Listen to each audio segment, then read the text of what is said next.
Bonjour à tous, aujourd'hui petite vidéo pour le rappel du râpeur trancheur, produit qui a beaucoup de succès actuellement chez nous et sur nos stands de démonstration. Donc juste quelques conseils pour vous faciliter l'utilisation. On a pas mal de questions parfois qui sont posées parce qu'on n'a pas le temps de tout écouter. Alors ça se présente comme ça, 3 tambours à utiliser, donc le râpe fine pour les carottes râpées et autre chose d'ailleurs râpée, ça pourrait être aussi pour le parmesan, fromage à pâte dure, le râpé intermédiaire qui va vous permettre de faire des juliennes, donc plutôt pour des wok de légumes, sauté de légumes, galettes de pommes de terre, également les oignons en émincé, voilà un émincé d'oignons qui peut être assez sympa pour gagner du temps, et puis bien sûr rondelles de légumes. Alors je vous expliquerai rapidement tout à l'heure, là dans la foulée, comment faire des belles rondelles même avec des aliments qui ne sont pas forcément en longueur.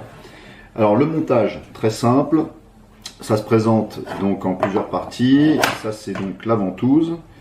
Pour le monter, il faudra veiller à être toujours en position bien ouverte sur le verrou, donc à fond en arrière. Voilà, à partir de là, vous enclenchez dans la glissière ce qu'on appelle la cheminée. C'est tout simple, comme ceci. Et ensuite, en appliquant une légère pression dessus, vous allez tourner le bouton vers l'avant, doucement. Il faut que ça résiste pour que la ventouse fonctionne bien. Et là, normalement, il n'y a pas de souci.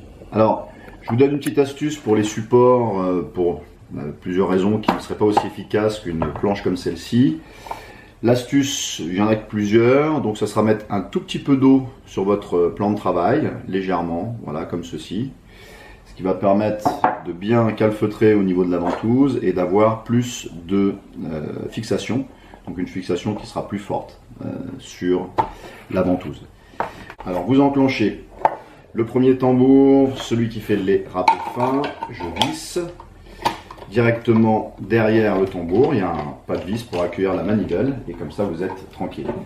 Alors pour la position du légume, vous ne le mettez pas sur le côté à votre gauche, vous ne le mettez pas au milieu parce que de toute façon ça terminera toujours du côté droit dans le sens du mouvement, donc finalement autant la mettre directement ici. À partir de là, vous n'avez qu'à tourner la manivelle, on n'a pas besoin de forcer, le légume est bien calé, il n'y a pas d'effort à faire honnêtement. Pas besoin de développer de la force pour réaliser le râpé. Voilà. Donc ça, c'était pour le râpé fin. C'est important de le préciser parce qu'on l'utilise quand même beaucoup dans la cuisine.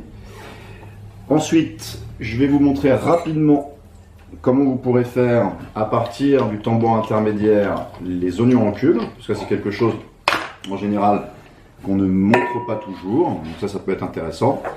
Vous prenez donc celui-ci. On l'enclenche de la même façon, vous faites glisser dans la glissière le tambour, voilà, c'est assez simple, directement ici.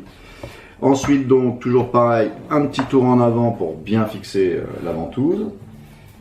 Vous allez prendre donc un oignon comme ceci, vous le mettez dans la cheminée et vous pourrez utiliser donc le bouton poussoir pour ce type d'opération. Donc le tambour intermédiaire qui fait normalement les râpés juliennes, avec l'oignon et le bouton poussoir, vous allez travailler directement, et bien vous voyez, en petit émincé, donc ça peut être très utile dans la cuisine pour faire directement une poêlée de légumes, une sauce, enfin il y a beaucoup de choses à faire.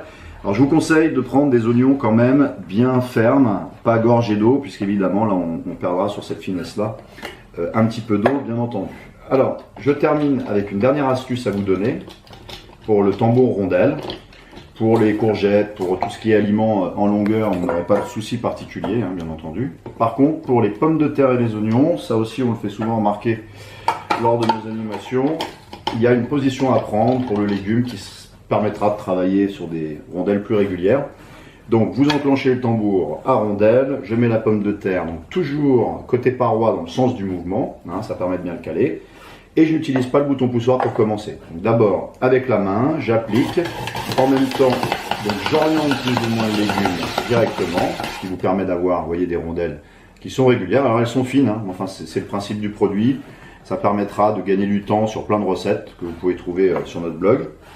À la fin, bien entendu, le bouton poussoir pour pouvoir justement travailler jusqu'au bout sans souci. Et pour l'oignon, c'est pareil. C'est-à-dire que si vous voulez des rondelles d'oignon bien régulières, eh bien n'utilisez pas le bouton poussoir au départ. Vous placez votre oignon à l'intérieur et vous appuyez bien au centre avec votre main, bien au centre pour avoir tout simplement une découpe également régulière, comme ceci. Vous voyez, donc les rondelles sont fines aussi, mais elles sont régulières, pas mal.